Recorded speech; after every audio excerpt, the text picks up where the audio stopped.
Tout de suite, l'invité politique, présenté par Mathieu Takizala.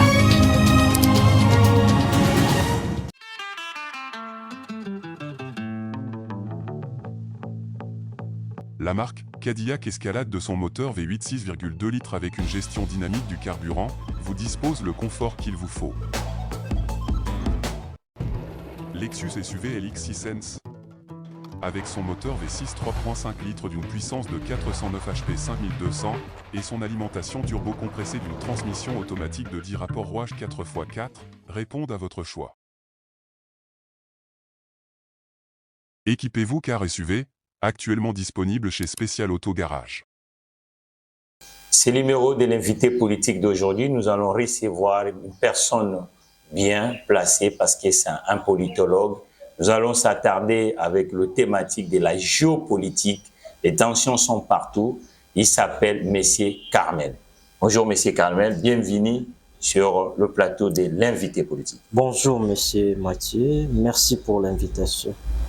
Voilà, donc nous allons s'attarder aujourd'hui sur la géopolitique. Vous savez, les tensions sont aujourd'hui nombreuses. En Ukraine, par exemple, est-ce qu'il y a des conséquences de ce qui se passe en Europe avec le continent africain et pourquoi pas la République démocratique du Congo, là où nous émettons? Oui, certainement, ça c'est une évidence. Vous savez, devant l'évidence, quiconque se fait sérieux s'incline. Il est évident que les clivages au niveau du continent européen, principalement la guerre russo-ukrainienne, a des retombées négatives sur le système, n'est-ce pas, économique de l'Afrique en entier, en l'occurrence l'Afrique subsaharienne. Vous savez, un continent qui est frappé par la pauvreté, où l'économie est essentiellement extravertie, il ne peut que y avoir des conséquences. Encore, il va falloir dire que la grande majorité des États africains, jusqu'à preuve du contraire, se veulent être les pays de droite qui soutiennent sur le plan idéologique le libéralisme. L'Occident notamment, principalement la France, l'Allemagne, la Belgique, la Grande-Bretagne, et même les États-Unis d'Amérique, que sais-je encore. Donc, or, tous ces États-là semblent concentrer, semblent fédérer, déployer leurs énergies, leurs moyens au profit de la guerre, dans l'espoir de pouvoir sortir vainqueur face à cette guerre bipolaire, les plaçant face à la Russie. Et nous, les États africains, comme je vous l'ai dit, africains plutôt, comme nous sommes très dépendants, il y a Les Chinois ont une philosophie qu'on appelle la route du choix. Les Américains agissent aussi à travers des plateformes comme l'OTAN, l'Europe aussi avec l'Union européenne. Quant au capital africain, quelle approche par rapport à la géopolitique et les tensions? L'Afrique se cherche, l'Afrique subsaharienne surtout. Et je ne sais comment en identifier la cause, peut-être par rapport à l'âge de nos États. Ce sont des États qui, pour la plupart, ont vu leur indépendance aux années 1960, parfois. Mais on est en train de se chercher, quand bien même que certains d'autres États aujourd'hui se positionnent de manière claire. Ils optent pour l'Orient, principalement la Russie et la Chine. Mais s'il me faut me référer vraiment à la doctrine ou à la théorie, il y a ce qu'on appelle choc de civilisation en géopolitique. Et il y a l'auteur qui en est... Le nom m'échappe, ça doit être Mackinder, si je ne m'abuse. Il a parlé des chocs de civilisation, c'est-à-dire tout ce à quoi nous assistons en termes de clivage interétatique et la conséquence du fait qu'il y a les États qui veulent être les porte-étendards de la civilisation. Et par exemple, la civilisation occidentale, il y a les États-Unis qui voudraient... Ils ont un socle. Ils ont un socle. Oui, les socles idéologiques, c'est le libéralisme notamment. Mais dans ces mouvements-là de l'Occident, il y a un État qui veut en être les numéro un, les porte-étendards, parfois au détriment de tous, ce sont les États-Unis d'Amérique. Mais l'États-Unis est le premier acheteur aujourd'hui au monde. Vous savez que la plupart même des industriels chinois collaborent avec les États-Unis. Huawei travaille avec Apple. Voilà. Et les États-Unis, le Japon, pareil. Et voilà, comment fait-il, vous dites que les Américains voient qu'eux-mêmes. Bon, j'étais en train de parler des chocs de la civilisation. Il vous aurait peut-être laissé le temps de parler pour pouvoir vous êtes là, on vous écoute. Croiser votre réponse, puisque j'étais dans des considérations purement géopolitiques, où les conflits entre les États est considéré comme étant l'objet pour pouvoir comprendre certaines réalités, certains faits parfois désastreux qui frappent, qui rongent notre monde d'aujourd'hui. Vous savez, avec la civilisation chinoise par exemple, et là vous entendez la Chine, qui domine, qui met Taïwan à côté, Thaïlande, tout simplement puisque ceux-ci voudraient corrompre cette culture chinoise et voudraient en régner à maître. Mais aussi, la civilisation slave, là vous avez essentiellement la Russie. Et la guerre entre la Russie et l'Ukraine pourrait davantage nous en expliquer là-dessus. Mais pourquoi est-ce que les États africains ne se retrouvent pas d'abord, là, je vais maintenant répondre à votre question, se retrouvent pas sur le plan politique surtout, mais aussi sur le plan économique. D'abord, vous savez, nous avons en Afrique ici un État à vocation à être puissant, mais ne sait pas s'identifier d'abord sur les manières culturelles. Si la civilisation nègre, je dirais comme ça, serait une réalité, il existerait par hypothèse potentiellement 3 États. Premièrement, le Nigeria. Comme vous le savez, le Nigeria est la première puissance économique au niveau régional. Vous savez, mais malheureusement aussi guetté par la guerre Boko Haram et tout. Mais il y a l'Afrique du Sud également qui potentiellement pourrait être les maîtres de cette Quel est votre point de vue par rapport, vous parlez de l'Afrique de l'Ouest, parce que le Nigeria fait partie dans cette sous-région et vous dites des climats qui ont commencé avec le Boko Haram, mais nous voyons aujourd'hui, depuis l'année dernière, qu'il y a un énorme basculement de l'influence dans l'Afrique de l'Ouest. On a vu la plupart des États se basculer vers l'influence russophone. Comment vous analysez ça? Donc, c'est la guerre d'Ukraine qui permet la Russie de s'imposer géopolitiquement parlant. Et au moment où, dernièrement, c'était l'Afghanistan, on a vu plus de présence des Russes. Oui, effectivement, dans une approche purement systémique, on peut dire que les faits qui se déroulent dans l'environnement extra-sociétal peut avoir des impacts dans les systèmes, en son sein en tout cas. Mais lorsqu'on voit, moi je crois qu'ils n'ont pas trouvé gain de cause vis-à-vis de leurs anciens partenaires. Vous savez, ici, nous avions un concept que nous aimions souvent évoquer, la coopération France-Afrique.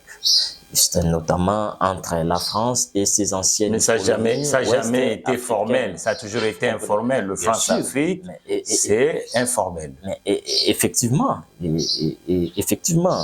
Vous savez, en relation internationale, il y a ce qu'on appelle les organisations internationales, mais dérivées. C'est-à-dire qui demeure informel, comme vous l'avez dit là. La France-Afrique, dans le cadre des coopérations France et Afrique, mais il y a aussi les G20 qui n'ont jamais été formels.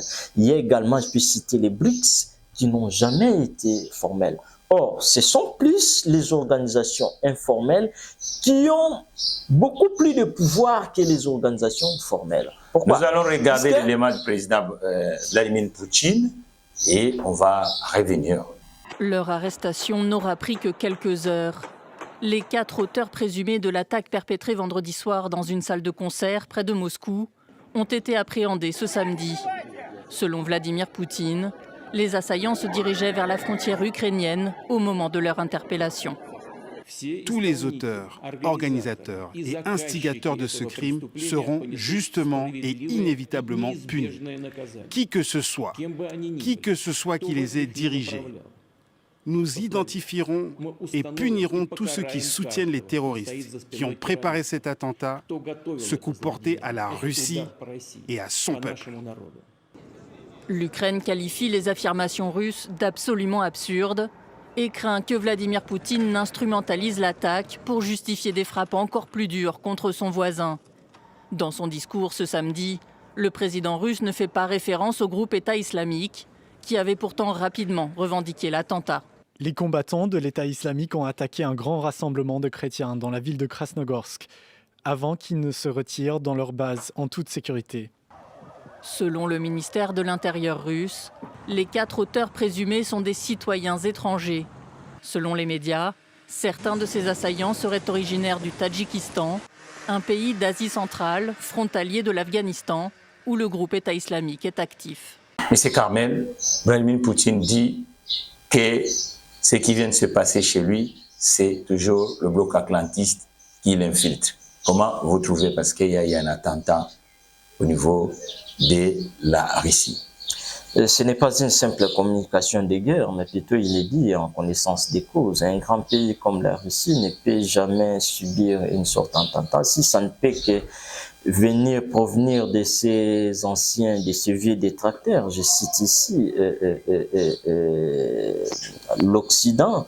Et surtout, comme vous le savez, depuis la fin de la guerre froide, cette bipolarisation ne s'est jamais effacée de manière complète. Vous savez, il ne peut qu'accuser l'Occident. Moi, je peux en partie soutenir cette hypothèse, puisque quelques jours avant le déroulement de cela, il va falloir attendre les diplomates américains, alerter déjà les sujets américains qui se trouvaient sur les territoires russes, qu'il ne faille pas fréquenter des lieux où il y a des rassemblements, du genre des concerts et tout ça. Et cela n'a pas tardé, cela n'a pas pris autant de jours, quelques jours seulement. Mais il n'y a pas longtemps que Vladimir Poutine, il y a eu des élections, 80 quelques % pour le mandat que Poutine vient d'avoir. Oui, je crois comprendre qu'à l'heure actuelle, Poutine, non seulement il s'est fait passer pour un homme de la situation, mais plutôt il s'est rassuré les sujets russes. Il tire où ses forces? Encore, il tire où ses forces, Vladimir Poutine? Vous savez, la puissance s'est construite. La puissance, c'est quelque chose qu'on construit avec détermination, avec la démystification aussi. Là où certains d'autres États, certains hommes d'État se comportent en zouaille vis-à-vis de l'Occident, font des courbettes devant ce dernier, Poutine dit non, nous devons nous engager. Et moi, je vais m'atteler beaucoup plus d'abord sur la cohésion nationale. Vous savez, la cohésion nationale, c'est la base, c'est l'une des conditions majeures pour pouvoir ériger un État en une puissance géopolitique. La cohésion nationale d'abord. Mais aussi, il va falloir voir l'armée avec les nombres importants, mais aussi par rapport Vous à avez dit tout à l'heure que les États d'Afrique de l'Ouest essayent de changer le partenaire parce que ils ne trouvaient pas leur compte. Mais, cher Carmel, 1960, on a vu aussi la naissance des États indépendants africains, le mouvement des gauches de Kwame Nkrumah, ou la guerre en Angola, on a vu beaucoup d'influences russes. Est-ce que cela avait permis ces États d'avancer du point de vue technologique ou économique? Et est-ce qu'aujourd'hui, la Russie est vraiment le partenaire économique des États africains? Parce que nous voyons qu'en Afrique, où ce sont des Européens, où ce sont la Chine ou l'Inde qui est de plus en plus présent en échange commercial. Maintenant, dites qu'ils ont changé de positionnement vers Kremlin, que ça va changer des choses, peut-être en achetant le matériel militaire ou comment? Mais pourtant, l'Afrique a besoin de travail. Bon, c'est les souhaits des États, de quelques 3-4 États ouest-africains d'abandonner, de tourner les dos, n'est-ce pas, aux anciens partenaires géopolitiques pour embrasser l'autre camp. Bon, ça va changer ou pas, mais à ce que je sache, qu'il soit une intégration régionale, internationale ou sous-régionale, le plus important, c'est le fait de mobiliser en interne ce que vous avez comme ressources, comme vous avez potentialité. Encore, il n'y a jamais eu win-win. Il n'y a jamais eu un partenaire gagnant-gagnant entre d'un côté un État moins puissant et de l'autre un État puissant. Quitte à nous, seulement nous Africains. Qui bloque l'Afrique? N'est-ce pas? Parce que nous voyons par exemple, vous parlez que le basculement peut faire quelque chose, mais ce qui se passe au Maroc, c'est toujours les partenaires classiques que l'Afrique en a besoin. Nous voyons une bonne présence des Américains, une bonne présence des Européens, et qui fait qu'aujourd'hui, il y a une attractivité économique au niveau... Est-ce que ce n'est pas le problème des Africains eux-mêmes? Parce qu'il y a aussi le point de ce qui se passe à l'ère actuelle au Moyen-Orient. Donc, ça veut dire que Palestine, Israël, qu'est-ce que vous pouvez dire là-dedans, avec ce qui se passe géopolitiquement parlant dans la sous-région du Moyen-Orient entre Palestine et Israël? En tout cas, de manière générale, en relation internationale, l'isolement des États vis-à-vis des autres n'a jamais payé, puisqu'on ne peut évoluer jamais seul. Derrière un certain moment de l'histoire, vous avez appris que les États-Unis étaient contraints d'aller solliciter les dettes vers d'autres États. Ça n'a payé jamais. Mais le plus important, comme tu dirais... Et on dit que la dette américaine, la plupart des créanciers sont chinoises. Ah, voilà, vous entendez. C'est pour dire que l'isolement n'a jamais payé, je me répète. Mais le plus important, comme tu dirais, aide-toi, le ciel t'aidera. Est-ce que les États, les hommes d'État, les décideurs africains, seraient-ils prêts à engager les processus de changement au profit de la population? Ou nous sommes là que pour peut-être faire une sorte de la poudre aux yeux à ce sujet, je change de cap pour plaire à ceux qui ont crié halte à l'intox, halte à l'hégémonie, halte à l'impérialisme, ou ce sont vraiment des coopérations win-win entre... Est-ce que Kinshasa... Bref, donc pour vous répondre, c'est nous-mêmes, c'est l'homme africain qui serait à la base. Maintenant, revenons à Kinshasa, le pays de Lumumba. Voilà. Kinshasa, presque 3 décennies. Est-ce que le conflit de l'Est touche aussi, du point de vue géostratégie, géopolitique, les autres États de la sous-région ou les États du monde? Parce que ça fait 30 ans que bientôt que ça dure.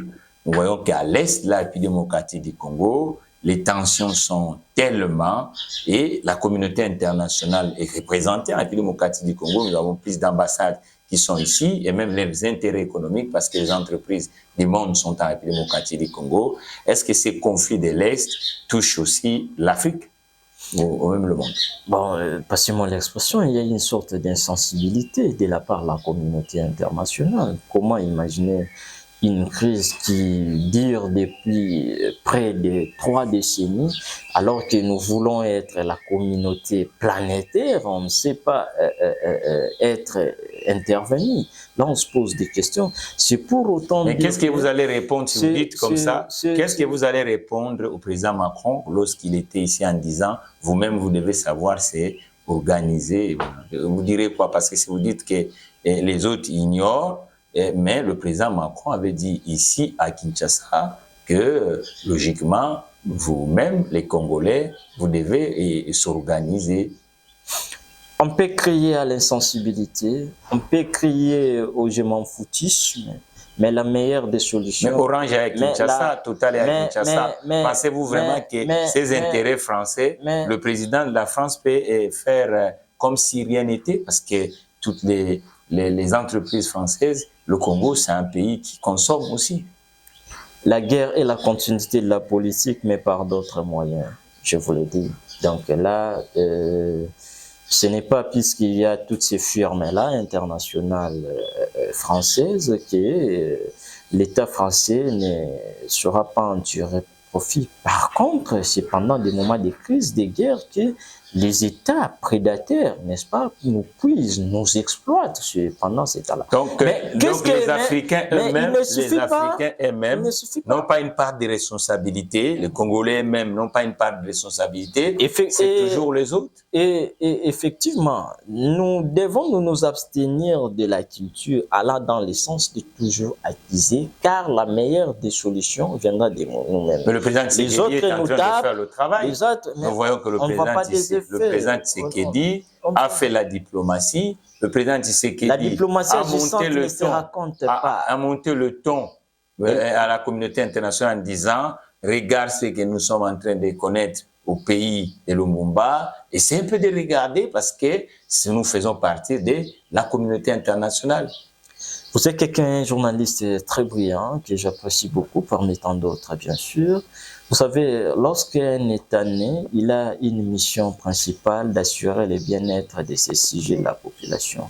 Et lorsque, dans son cadre-là, sur son territoire, il ne sait pas trouver ses richesses, il est censé quitter son territoire pour aller les chercher ailleurs, des gré ou des forces. D'où intervient la notion de la puissance. Et on ne peut pas se dire qu'on est géopolitiquement puissant dès lors que les voisins, qui sur le plan géographique ne pourra pas faire face à vous, mais il vous pique, il vous fait mal. Donc on n'est pas puissant. Le fait de crier, le fait de proclamer la diplomatie agissante ne suffit pas pour amener la paix dans la partie Est, ne suffit moins encore pour donner le sourire, donner une touche de rose sur la touche la population. Mais Kinshasa est en train de faire de développement. On est faible, c'est pourquoi on est pleurnichard. On est faible, c'est pourquoi on dénonce. On est faible, c'est pourquoi on crie jour et nuit à l'agression. Vous comprenez? Cela ne suffit pas. Quand un voleur rentre dans votre domicile, vous allez faire quoi? Hein? Je vais lui attraper, je vais le corriger. Ah, le voleur, vous allez l'attraper? Je vais lui corriger. Alors, mais quand quelqu'un dénonce, il dit que voilà, il y a un voleur. Mais un voleur peut fuir. En général, au Congo, même dans les Congolais-Landa, quand on voit un voleur, on crie. Donc, il faut crier, il faut dire voilà, il faut dénoncer que oui, il y a un prédateur qui rentre. Les dénonciations ne suffisent pas, il faut lui attraper. Mais le travail est en train de se faire. Parce qu'il y a un moment au niveau de la communauté internationale. Plus on dénonce, c'est plus on perd des territoires. Non, mais non, ça c'est vraiment un fait. Maintenant, c'est un fait, c'est une évidence. Est-ce que tous ces tensions, vous ne voyez pas qu'il y aura un recul économique parce que nous voyons que la croissance chinoise est en train de reculer, la croissance américaine pareil, les Européens voient que la plupart des objectifs budgétaires devient de plus en plus, et puis la vie chère, qu'est-ce que même la logistique internationale ne se fait plus comme avant. Est-ce que nous, à Kinshasa, en République démocratique du Congo ou en Afrique centrale, nous n'avons pas d'autres alternatives par rapport à ces contextes internationaux? Ce que nous faut en ces moments-ci, c'est d'être conscient que nous sommes un État à vocation, n'est-ce pas, à une vocation à devenir puissant. Mais nous l'ignorons et nous devons construire notre puissance. Il nous faut, premièrement, avoir une armée dissuasive. De deux, exploiter comme il se doit nos ressources naturelles. Trois, nous faut répartir de manière équitable nos richesses nationales. Car avec cela que nous devons assurer la cohésion et l'unité nationale. C'est la base. Notre invité d'aujourd'hui, c'était M. Carmel, politologue de son État. Voilà, pour aujourd'hui, c'est fini. Les bonnes choses ne durent pas. C'est ici qu'on va atterrir le prochain numéro. Nous vous remercions, M. Carmel. C'est moi qui vous remercie.